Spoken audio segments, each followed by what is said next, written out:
At dahil 11 birthday nga ni Hishane, pumunta kami sa may Baluarte, sa may vegan, at first time nga namin dito. 3 AM nga nung nagbiyahe kami mula sa Baguio City.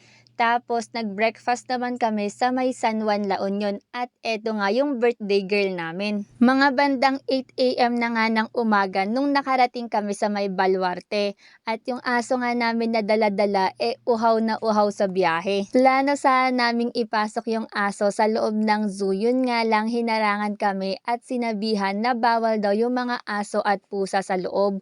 Kaya ang ending, iniwan na lang namin sa likod ng sasakyan. At napakahaba nga ng pila dito. To take note na hindi pa siya Saturday, Sunday kasi nung pumunta kami dito is Tuesday. Tapos yung bayad nga pala dito is 100 pesos kapag mag-walk-in lang kayo at maglalakad. Pero kung ang gusto nyo is nakasakay kayo at hindi na kayo maglalakad tapos malilibot pa kayo sa buong zoo, ang babayaran nyo is 300 pesos isang tao. At kasama din yung 5 station na pupuntahan: Safari Gallery, Lion, Tiger, Giraffe, Crocodile, at may animal show din. At eto nga yung una naming destinasyon bago kami sumakay ng castle.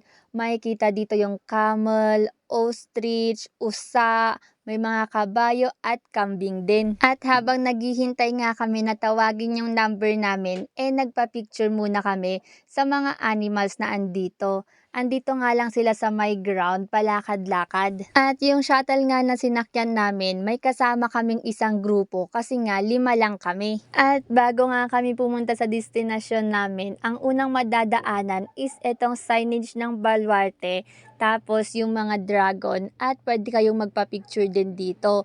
At grabe, sobrang init as in. At eto nga yung first destination namin, etong Safari Gallery. Pero yung una naming ginawa is nagpa-picture at nagpa-video dito sa may Lion. May bayad nga pala dito, 150 pesos isang tao kapag magpapa-picture kayo, at 300 pesos naman kapag grupo. After nga namin sa may Lion, dumiretso na kami dito sa may Safari Gallery.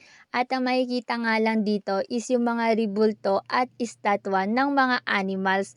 Tapos may mga painting din dito. At yung susunod nga naming station is sa may Tiger. Pero bago kami nakarating doon, meron pa kaming nakitang mga zebra at kung ano-ano pang mga hayop. At hindi na nga rin kami nakapagpa-video dito sa may Tiger kasi medyo masungit at madalian nga lang yung pag-picture. Yung binayaran nga pala namin dito is 100 isang tao. At yung third station nga is dito sa may giraffe. Wala na kaming binayaran, ang kailangan lang is pakainin yung giraffe para hindi siya umalis. At ang saya nga magpakain ng giraffe, yun nga lang yung laway nila sumasama. Yung pang-apat nga na station namin is dito sa mga ahas. Akala ko nung una ilalagay ito sa balikat. Yung pala hindi, nakatago lang sila doon sa may cage nila. At yung panghuling station nga is etong mga crocodile.